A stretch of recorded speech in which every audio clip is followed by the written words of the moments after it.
Hi, this is Miss Ann Marie again, talking to you today about some more games. With COVID and more people staying at home, trying to stay creative in how we're playing with games. So another favorite in my family is Dominos. And I have really loved playing with Dominos in such a very different way. But the challenge is again, when you have younger children who maybe aren't able to participate, it makes it so much harder for them to enjoy those family games. The other piece is this can really be a nice learning environment as well. So the first thing that we want to do is just kind of talk through the different colors and the different numbers. So as you see, you can talk to a child about, this is the color purple. You can talk to them about the numbers, so this one has, 1, 2, and 3, and look, there's one on the other side too. You can talk to them about what it looks like when it's blank on one side or when there's dots on the other side. And so what I would start off doing is just kind of getting an example of all of them, of all of the different colors. If a child can't count up to these higher numbers, I would take them out. And so we're gonna start with only the ones that we think that we can count to. And you can even sort them all out so that none of the numbers go beyond anything that you think your child would struggle with. And then you can start just, these are the same or these are different. So you can do concepts such as counting. You can do concepts such as colors. You can also do concepts that are a little bit more complex, like same or different. The nice thing is you can also put them, this happens to come into a little travel pack, but you can put them in like a little cup or a little bowl and have the child work to pick them up and take them out. Again, just kind of working on some of those fine motor skills, grabbing.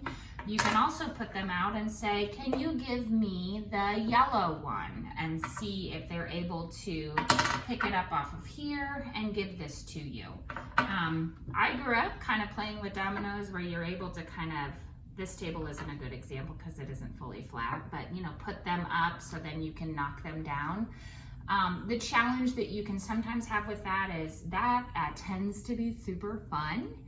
There really isn't a lot to do with that. It's a great fine motor task and a fun cognitive playing task.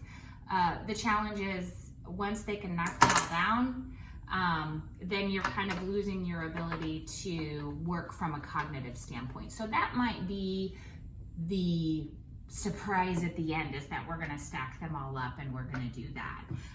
But to get them more used to playing a family game, where you're matching up, the concepts, I would start off with a lower number. I would start off with, focusing on, I wouldn't say that this particular set is great just because the colors aren't nice and bold. Gray isn't really one of those first primary colors.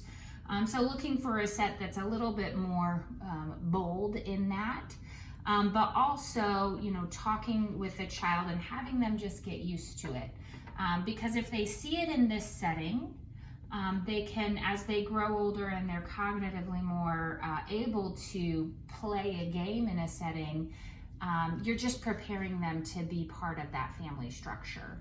So Dominoes is a nice one. I would certainly recommend trying some of those other tasks with your child to get them more used to a nice little family game night.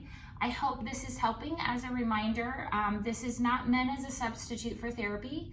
You can certainly use some of these concepts to help your child, but if you do have any concerns about their development, please reach out to your school system or your pediatrician.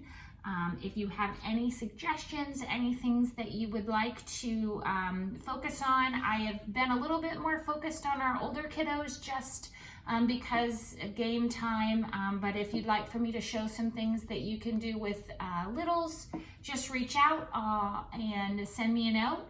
Please make sure if you like this page, subscribe, and we'll see you next time. Have a great day.